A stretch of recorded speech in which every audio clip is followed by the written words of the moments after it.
Welcome back to another episode of Desi's faceless, possibly shirtless, possibly pantless technical analysis here.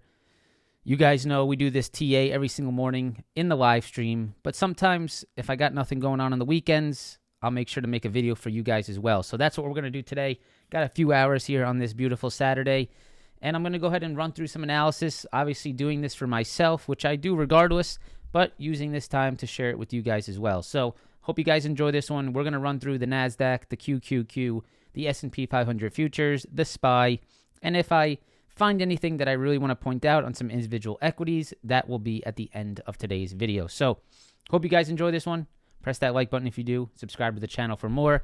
Help me get to that 100,000 subscriber level if you guys could help me out. If you enjoy the videos, enjoy the content, make sure to go ahead and press that subscribe button down below. Without further ado, let's jump right into the technicals. We're going to start here on the NASDAQ futures, and the first level that I want to point out is the 20,200 to 20,250 zone that is right up here, and this is a major supply that we need to continue to watch on this market.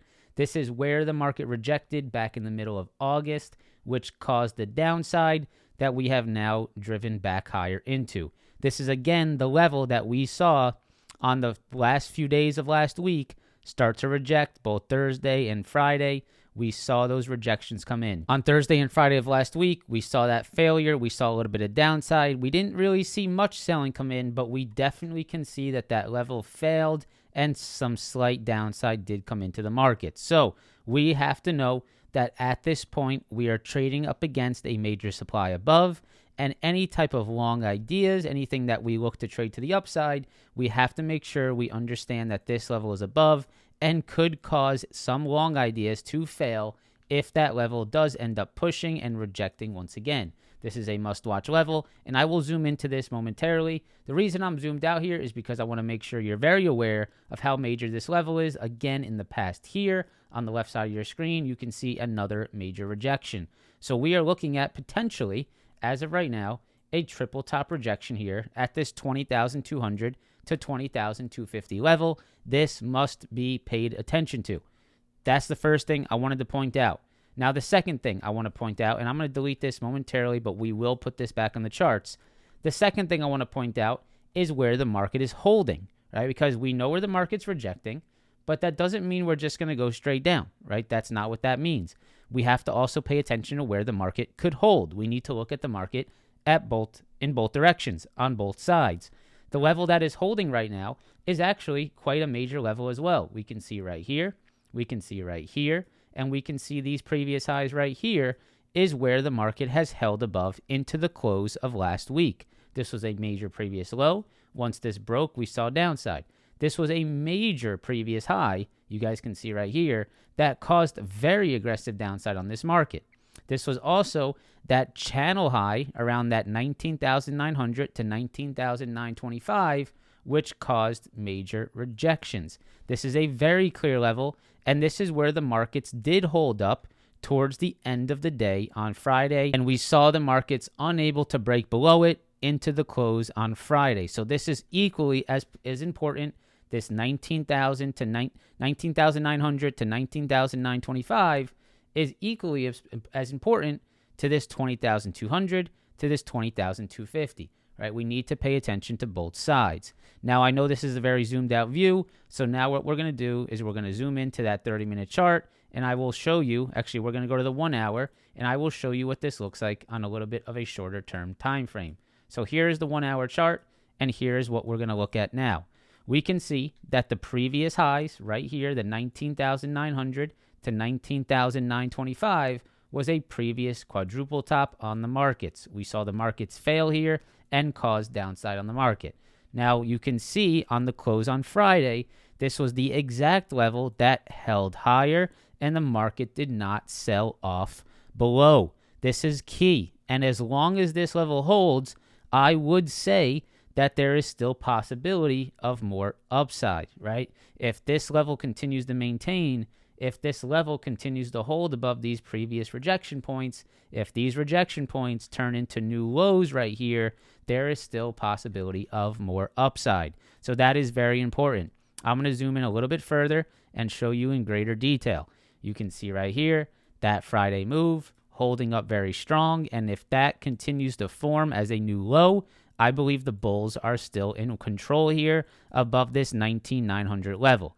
This 19,900 level is also the FOMC high. This is the high of that candle move from FOMC on Wednesday of last week. That is key as well to pay attention to. If we continue to hold above that FOMC high and those previous channel highs that we just talked about, there is still reason to think that the market could contain itself and potentially push higher back up into that supply once again.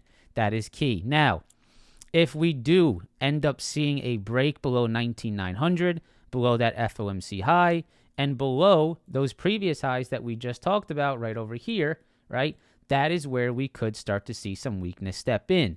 Where do I think that weakness would come down to? I believe weakness under 19,900 would drive us pretty much straight down to the 19,800. Now, the 19,800 level, which is right here on the right side of your chart, you can see 19,800. That is the previous highs from Friday, from Monday, from Tuesday, and from Wednesday of last week. That was where the market could not get above all of last week before the overnight move on Wednesday into Thursday, and where we held above on Friday.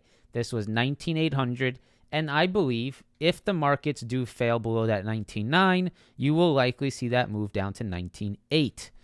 While that could start some selling pressure, I still believe it is incorrect to just ignore that 19,800 could actually be another interesting long opportunity. If the markets do retrace slightly more down to that 19,800, this could also be equally as important and interesting to watch for that upside move. If we draw a Fibonacci retracement from the lows of last week to that high, this would be right around a 61.8% retracement. That is an interesting spot at times where a new long could form. So while we are rejecting this high up at this 20,200 and that triple top high, which looks very aggressive, we cannot discount the downside demands at 19,900 and 19,800. I think these are equally as important and also could result in some very interesting pullback long opportunities, a retracement from the lows and a retracement of this move right here, which would again be just about a 61.8% retracement down at that 19,800 level. Now, if we do see the markets fail and also fail under 19,800, that is where I think you will see more selling pressure step in. Under that 19,800, you will likely see the markets retrace back to the lows of last week, which is at 19,530. That is also the 20, 50, and 100 daily moving average. This, again, would be another major spot to be careful of shorting into. So the reason why I've been relatively long over the last few weeks is because of all of these downside demands that continue to show up. You have the 19,900, you have the 19,800, and you most definitely have the 19,500, 530 zone, which was the lows that really kept this market higher, which is also where those daily moving averages are. That is nothing to discount. That must be paid attention to down below. Now, I think, and where I continue to believe, if you want to short this market and you want it to be aggressive and you want it to be lucrative, I think anything under that 19,500 zone, under those moving averages, anything below here, that's where it starts to get very, very slippery. That would be a major pivot, right? And a major break back below that level. This right here is where I'd really start to look short on this market. Probably one of the only places I'd start to look short on this market is back under those last week lows, back under these highs, back under these lows. If we see this move right over here, this would be where that downside would start to come in under 19,500. So until we break this level, and until we break those last week lows, which are very, very clear here, I think you want to be more on the side of looking for these pullback longs, 19,900, 19,800, and that 19,530. If you break all of these and you start to see the market trade below here, that is where I think that short side starts to come in. Now, to the upside. We'll talk a little bit about what could happen if we break above this 20,200, 20,250. I believe any kind of strong move above 200 to 250 on the NASDAQ futures would really cause an upside squeeze on this market. There is very little supply up in this zone. These are really just straight up moves, straight down moves. There's not much structure up above that 20,250. So if we do see the markets strong again next week, and we do see the markets hold above this 20,200 to 250 zone, hold above these highs right here, hold above these highs right here, this could really be that next major long above that supply. I hope that this gives you a good read of the NASDAQ futures. These levels have been very, very clear. And you can even see, and I'm going to show you one more time, that 19,900 to 925 zone, which we are holding above, right? Once again, this level that we are holding above after Friday's close, if we go back to the 4-hour chart, dates back very, very far back, right? We can see all of this right here, and that hold on Friday is very, very important. So that's going to be key to pay attention to. Now, let's move on to the QQQ. That major high that we just talked about on the NASDAQ futures at 20,200 to 20,250, that is very clearly the 486 to 485 level on the QQQ. We can see right here, 486, 485, right there, right there, right there, and right there. Multiple rejections right at that level. And we can see at the close on Friday and Thursday into Friday, we saw a very, very apparent rejection at that level. So this is equally as important. We have to make sure we pay attention to the potential of this level failing. If we go back to the 4-hour chart, that 485 to 486 level is major and is a must break if we want major upside continuation. Now, to the downside level that is holding as of Friday of last week is 478 to 476. We can see right here, major lows, a major high, and some major highs right here that we are holding above into close of last week. If we zoom into the hourly chart and we look at this a little bit more zoomed in, we can see how big this 478 to 476 level is. Take a look at this, right? Look at this right here. 478 to 476, 478 to 476. This is a level that we could not get back above here, causing downside. This is a level that we could not get above the beginning of last week. On Thursday into Friday, we got the push above it, and on Friday, we held above it. This could be the new break and retest long that is setting up on this market. If the QQQ maintains above 478 to 476, this is a major break above supply and a very key hold that came in on Friday, which could help this market continue higher. This is a must watch, just like the upside supply is a must watch. We are stuck in the middle of that zone, and the next move will either be a hold above 486 or a move back below 476. This is very clear on the QQQ and a must watch next week.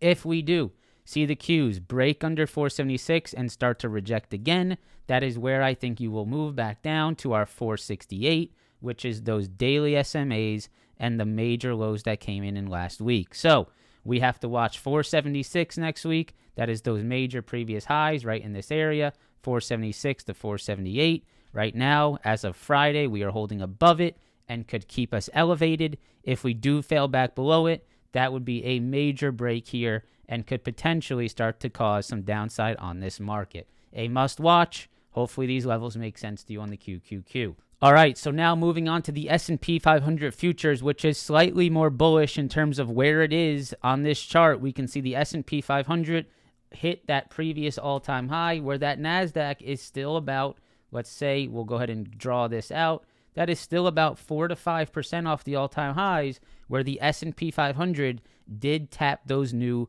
previous all-time highs last week. We can see those previous all-time highs right around that 57.7850 level. This was the level that we did stay under on Friday. So something to point out here is that we did close the week last week still below the previous all-time high, which does beg the question, is this a double top here at the all-time highs? That is something to be paying attention to. 57.7850, we did close below that previous all-time high. That is very important. Now, equally as important is the 57.25, the 57.40 zone. And for that, I'm going to go to the 1-hour chart, and you're going to see how crucial this hold is that is currently coming in on this market as of Friday of last week. We can go to the 1-hour chart here, and we can see this previous zone that kept this market lower between 57.25 and 57.40. We saw those rejections come in late August that caused the downside on the market. Now we can see, once again, early last week, this was a level that was rejecting, keeping the market lower. 57.25 to 57.40 was a major rejection point on this market. Between Wednesday into Thursday, that overnight move, Thursday into Friday, we saw the markets break above that supply. And when it pulled back to that level, look at how it maintained into Friday's close. That is very important. If the S&P 500 futures, continues to build a low above these previous rejection points, this could be what causes the market to move higher. If we stay above these previous highs, and we stay above those highs from Tuesday and Wednesday of last week, the market can continue higher. That is above 57.25. It is extremely clear here. Previous rejections, holding as support for now. That is key to watch. If we do see a flip back under 57.25 and we start to reject this zone, that is where I think you will get your downside back towards those lows of last week at 56.75. Now I will zoom in to more detail on the 30-minute chart. Right here, you can see this 57.40 to 57.25 zone that was very clear on the markets has held that support as of Friday of last week. If we hold it, like I said, this could cause more upside. The only thing stopping us from breaking out at this point is that previous all-time high at 57.78. If the markets do find weakness and fail under this 25 zone, this is where I think you will trade right back down to the lows of last week at 56.75. That is very important to watch below. Below that 56.75 is 56.50. I will go ahead and zoom out and show you why that level is so important. If I go to the 4-hour chart, you will see this at that 56.50 right here. If I go to that 4-hour, take a look at this zone below. Below that 56.75 of last week, we have these highs, we have these highs, we have these highs, we have these lows, and we have these lows right here. That is at 56.50 to 56.40.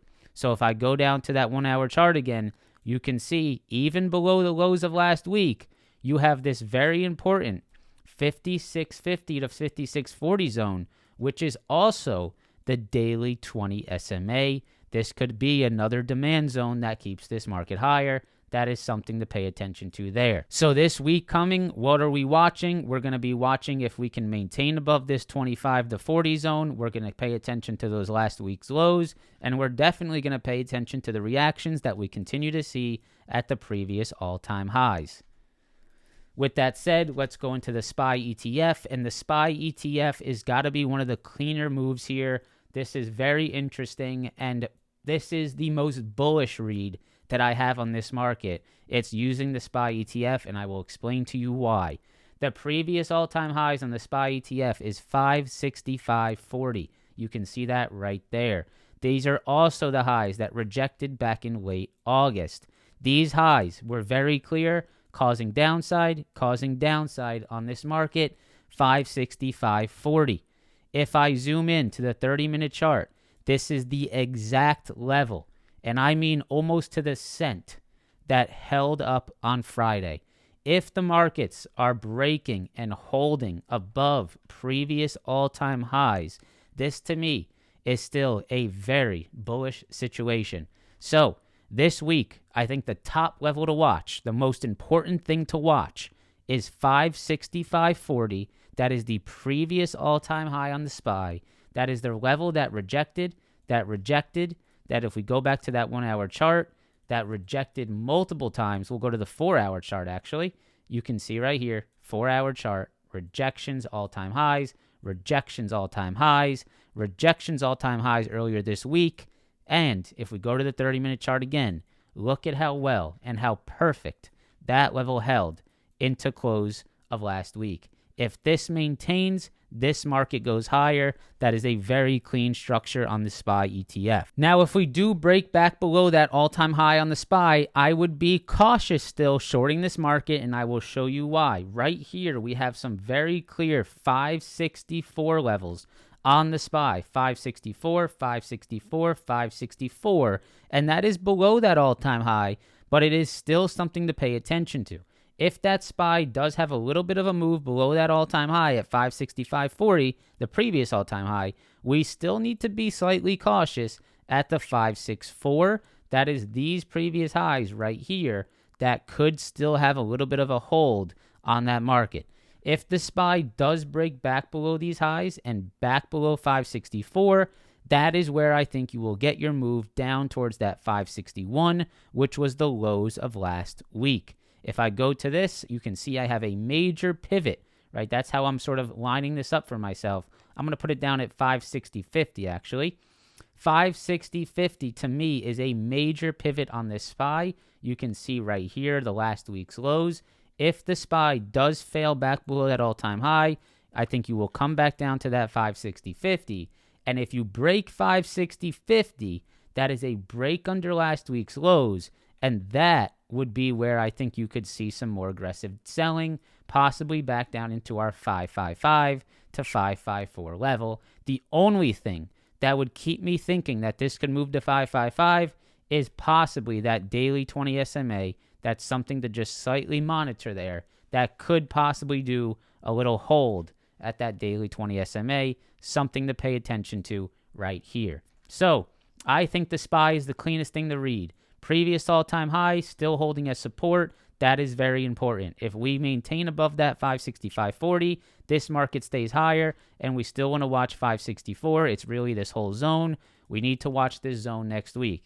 If we fail back below 564, I think you trade back into that 560.50, which would be another level to be cautious of on the little bounce that could come in off these lows of last week.